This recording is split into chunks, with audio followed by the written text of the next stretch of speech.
The last thing I think folks want to go home to is say, you know, even Washington is functioning with a budget. You can't. So I don't want to short public education and create a tax hike for people all around the state of Texas. As we approach the end of the legislative session, it's a good time to reflect on what's been going on at the state capitol in the final days. And joining us for our On Politics panel this morning is Paul Burka, longtime columnist with the Texas Monthly Magazine and his online Burka blog. Mike Ward is a political reporter at the Austin American-Statesman. And Ben Philpott is a senior reporter at KUTFM in Austin and a contributing reporter for the Texas Tribune. And we're all glad that you made it here this morning, and we're kind of doing a little report card on the three top leaders in state government. First, Paul, let me get your thoughts on performance of Speaker Joe Straus this week. Well, Speaker Straus, from the beginning of the session, has always been pinned in by the election results that gave him a Republican supermajority. That's good news and bad news. The good news is they could pass anything they wanted. The bad news is they could pass anything they wanted. And so he was always forced to recognize that this powerful bloc in the Republican caucus was really running the show in the House as much as he was. Mike?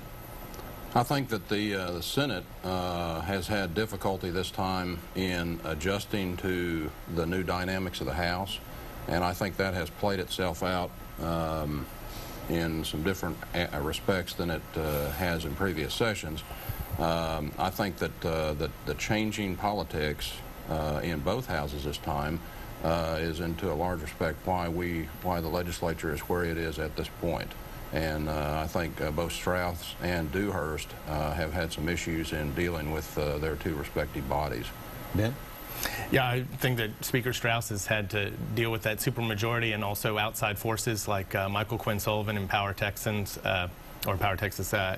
You know, they've come in with this platform, this set of things that they want to get done, and he's had to adjust. You know, in the 2009 session, he was the moderate speaker that came in and united a House that was almost equal between Republicans and Democrats, and this time he has not been able to do that, and it's upset some, but it's what he's had to do to remain in charge. Let me keep it with you and get your views on David Dewhurst's performance this week.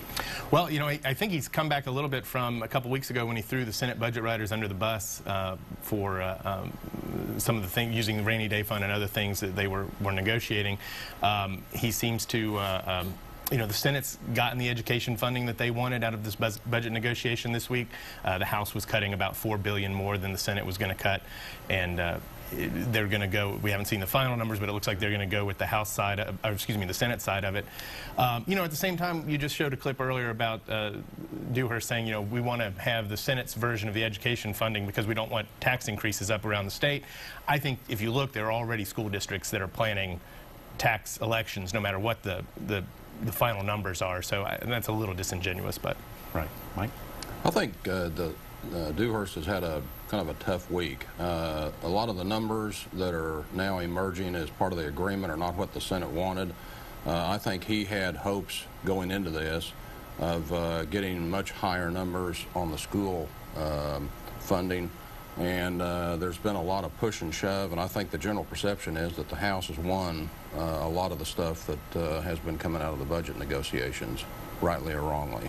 And go ahead. I think that's right. I think Dewhurst has had a bad week. He cratered on some numbers. I think $600 million he gave back at one point. The Republican senators have 19 solid votes for using the rainy day fund, and they can't use them. They can't get there.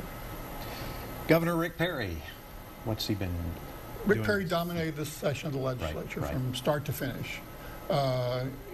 He came out very early and said he didn't want to use the rainy day fund, and no one ever really challenged him on it.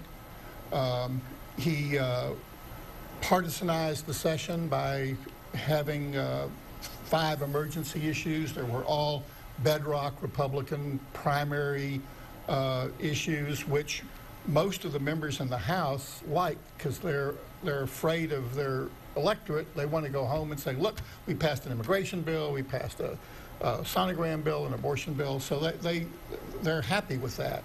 But it did create very ill will in the House. Mike?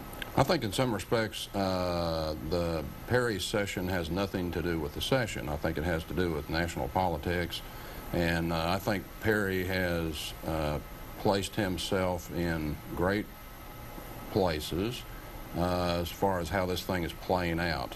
He hasn't got in there and gotten into a lot of the detail. It's going to be messy later, and he's coming out on top of a lot of these issues. Just last night, they announced an agreement on the loser pays stuff that no one thought was going to come through, and Perry's people helped negotiate that. So I think Perry's had a great week. Yeah, the things that he laid out, in that State of the Union address, State of the State, excuse me. I guess State of the Union, he'll do that in a couple of years. But State of the Union address, we'll see. In the State of the Union address, they went through. Everything he talked about has pretty much gone through, except I guess sanctuary cities is the last piece of his emergency legislation that's still trying to get there. But to get everything else through and to lay down. Without the supermajority in the House, I think there would have been a lot more money spent out of the rainy day fund. He's spent more money out of the rainy day fund, but at the beginning of the session he said it's off limits, and his word goes. Right. Well, if you have something to say, you can join us online here this morning. We are live. Our On Politics panel will be back to field your questions. Just go to onpolitics.com and chat with us here on our Sunday program, Session 11.